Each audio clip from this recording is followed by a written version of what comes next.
बिस्मिल्लाहिर्रहमानिर्रहीम। टॉपिक है हमारा बिल ऑफ एक्सचेंज। सबसे पहले बिल ऑफ एक्सचेंज क्यों जारी किया जाता है या बिल ऑफ एक्सचेंज होता क्या है, बिल ऑफ एक्सचेंज की ज़रूरत क्यों पड़ती है। बिल ऑफ एक्सचेंज हमारे पास जो मॉडरेट प्रोडक्शन के तरीके हैं ये हम फॉलो करते हैं तो हमारे पास अशिया तो बेशुमार पैदा होती हैं, लेकिन अब वहाँ पर मसला होता है उन अशिया को फ़रोख्त करना। तो अब जाहिर सी बात है कि अगर एक बिज़नेस ये कहे कि मैंने बिल्कुल भी उधार पर कोई चीज़ें फ़रोख्त नहीं करनी है, उसके मुकाबले में दूसरा बिज़नेस आम उधार पर चीज़ें फ़रोख्त करे, जैसा कि अमूमन आजकल ये देखा जाता है कि बेशुमार जो फैक्ट्रियां हैं वो अपनी अशिया लोगों को पैसों के बगैर देती हैं और मूड ऑफ पेमेंट जब वो अशिया फ़रोख्त होती हैं अमूमन एक पीरियड सेट किया जाता है, उसके बाद वो पैसे कलेक्ट करते हैं। बहरहाल पैसे तो उन्होंने वसूल करने होते हैं, जबकि इसका जो एक सेफ़ तरीका है जिसके ज़रिए से पैसे नुकसान होने का अंदेशा भी नहीं होता है, वो होता है बिल ऑफ एक्सचेंज।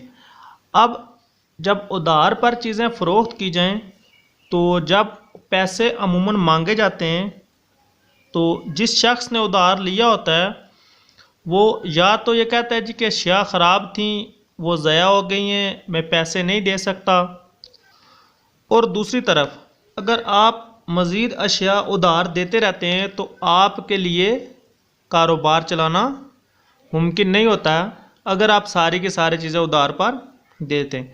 अब इसके लिए आप एक तरीक़ाकार इस्तेमाल करते हैं, एक इंस्ट्रूमेंट इस्तेमाल करते हैं ताकि आपका जो उधार है वो भी महफूज रहे और एक मखसूस टाइम पीरियड के साथ आपको वापस पैसे मिलते रहें और आप उन पैसों को बिज़नेस में इस्तेमाल करते रहें।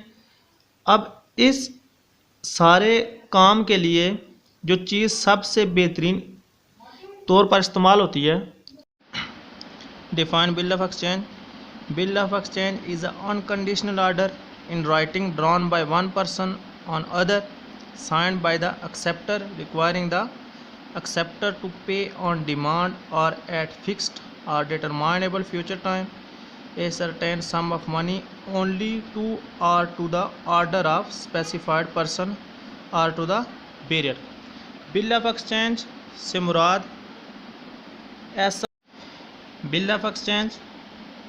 से मुराद ऐसा गैर मशरूत आर्डर है जो एक शख्स दूसरे पर जारी करता है, जिस पर जारी किया जाता है यानी एक्सेप्टर इस पर दस्तखत करता है, जिसमें एक्सेप्टर से एक मुकर्रा वक्त या मुस्तकबिल में मुकर्रा वक्त पर मखसूस रकम की अदायगी का मुतालबा करता है और उसको हुक्म देता है कि किसी भी ख़ास बंदे को जिसके कब्ज़े में बिल होगा उसको अदायगी करे या उसके हुक्म के मुताबिक अदायगी की जाए। Parties in bill of exchange. Bill of exchange में 3 पार्टीज़ होती हैं, ड्रॉर,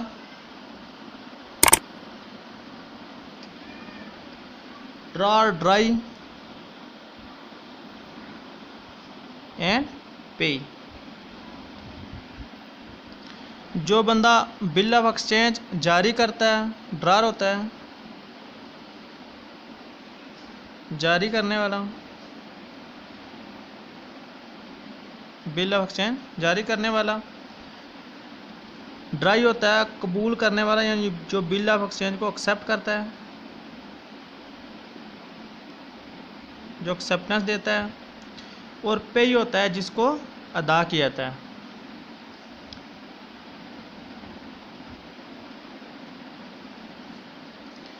पे होता है जो बिल की अमाउंट वसूल करता है।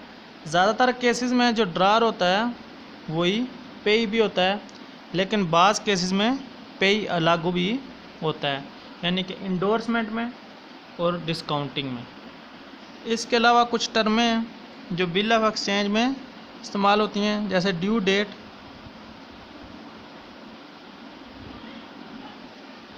Due date of bill,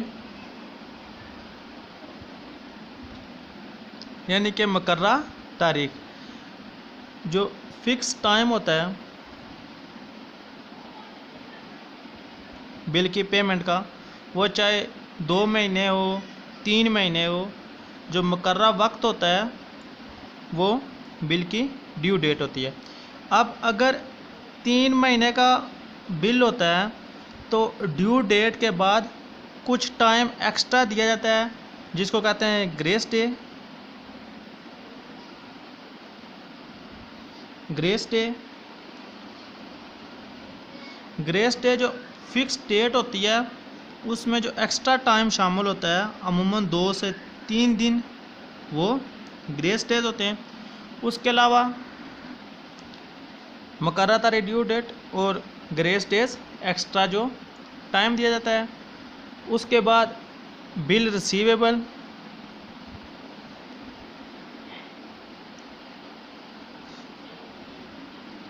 bill receivable, bill receivable जो जारी करता है, ड्रार के लिए जो बिल होता है वो बिल रिसीवेबल होता है, और बिल पेएबल ड्राई के लिए, ड्राई के लिए जो बिल होता है वो बिल पेएबल, यानी कि वो ही बिल एक ही होता है, जो बंदा जारी करता है उसके लिए वही बिल रिसीवेबल होता है, और जिस पर जारी किया जाता है उसी के लिए वो बिल पेएबल बन जाता है। इंशाअल्लाह जो नेक्स्ट वीडियो होगी उनमें बिल ऑफ एक्सचेंज के